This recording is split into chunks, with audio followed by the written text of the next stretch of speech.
Mabuhay! Ako si Emir at tayo'y muling magbalik tanaw sa nakaraan. Parte ang video na ito ng aking mahabang bitinserye tungkol sa anti-terror law. Para panoorin ang buong video, pindutin ang link na nasa end screen o nasa description. Disclaimer lang po ha, babala. Para lang po magbigay impormasyon ang video na ito. Hindi po payong legal. Salamat po.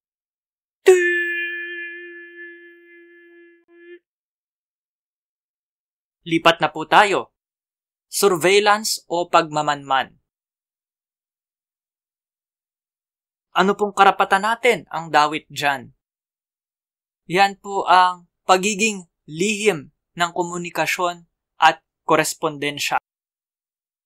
Hindi po dapat tanggapin para sa anumang layunin, sa alinmang pong paglilitis. May limitasyon po.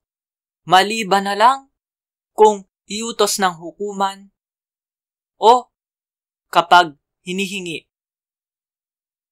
Kailan? Kaligtasan o kaayusan ng bayan ayon sa itinakda ng batas. Ano pong halimbawang batas? RA 4200 Anti-Wiretapping Law. Ayan po ang mga halimbawa sa slide. Naka-highlight po.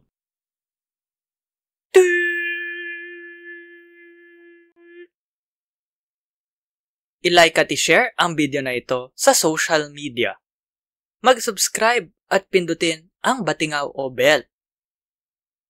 Panoorin ang iba pang Emir's Bitin. Baliktanaw/inhindsight. Suportahan ang palabas sa Patreon, sa PayPal, o magbigay ng crypto. Salamat sa kapatid kong si G-G Arts para sa aking avatar. Tignan at suportahan ang kanyang mga gawa sa mga link sa description. Para po panoorin ang buong seryeng ito, pindutin ang link na lalabas sa end screen. Dapat ngayon na. Maraming salamat po. Hanggang sa muli. At ingat.